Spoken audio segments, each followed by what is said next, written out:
Assalamualaikum warahmatullahi wabarakatuh.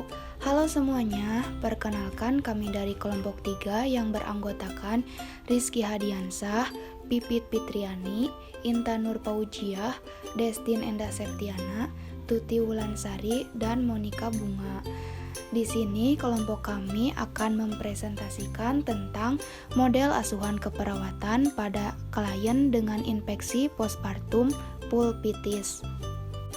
Pulpitis adalah radang pada pulpa yang ditandai dengan rasa gatal, perih, pulpa membengkak, tampak merah, agak nyeri, dan terkadang disertai dengan rasa panas.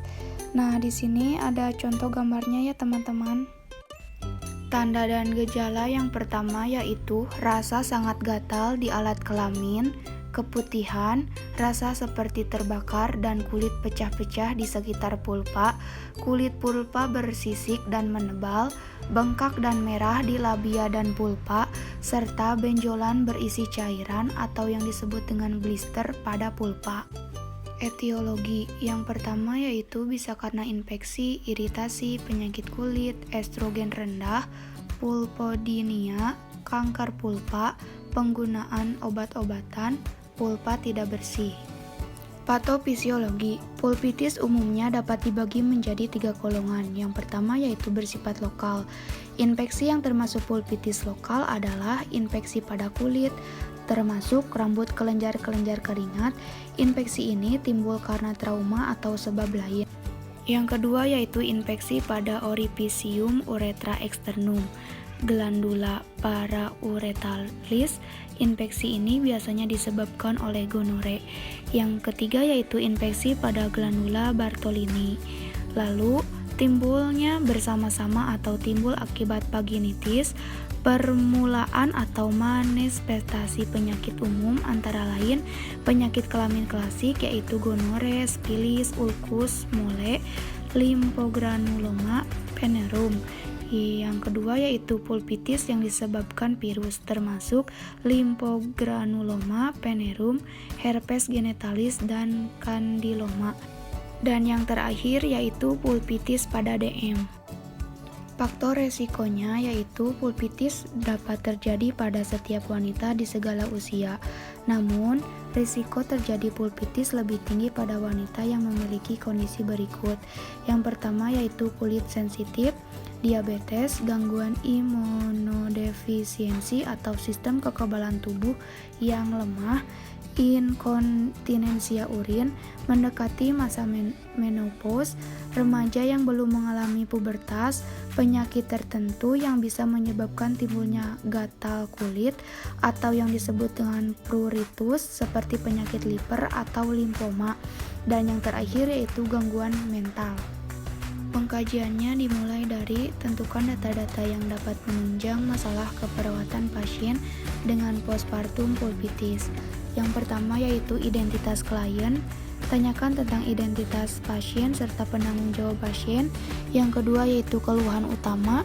Keluhan yang paling sering muncul pada penderita postpartum pulpitis adalah perih, tepi luka berwarna merah, serta bengkak. Yang ketiga riwayat penyakit sekarang. Tanyakan riwayat keluhan sampai pasien datang ke tempat pelayanan. Dan yang keempat, riwayat penyakit dahulu. Terkait penyakit yang pernah diderita oleh pasien dan gangguan yang menjadi pemicu riwayat. Berikutnya yaitu pemeriksaan fisik menggunakan sistem pengkajian dari bagian luar hingga bagian dalam. Yang pertama yaitu pemeriksaan bagian luar. Misalnya pada rambut pubis, distribusi, bandingkan sesuai usia perkembangan klien. Kulit dan area pubis adalah lesi, eritema, fisura, leukoplakia, dan eksoria. Labia mayora, minora, klitoris, meatus uretra terhadap pembengkakan ulkus, keluaran, dan nodul. Yang kedua yaitu pemeriksaan bagian dalam. Di antaranya serviks yang meliputi ukuran, laserasi, erosi, nodula, massa, keluaran dan warnanya, palpasi. Raba dinding vagina, nyeri tekan dan nodula. Serviks, posisi, ukuran, konsistensi, regulitas, mobilitas, dan nyeri tekan. Uterus yang meliputi ukuran, bentuk, konsistensi, dan mobilitas. Dan yang terakhir yaitu ovarium yang meliputi ukuran, mobilitas, bentuk, konsistensi, dan nyeri tekan. Diagnosa keperawatan dan intervensi. Yang pertama yaitu perubahan kenyamanan berhubungan dengan infeksi pada sistem reproduksi. Kriteria hasil yaitu memperhatikan bahwa nyeri ini ada, mengidentifikasi aktivitas yang menghindari dan menurunkan nyeri, dapat mengidentifikasi dan menurun dari sumber-sumber nyeri.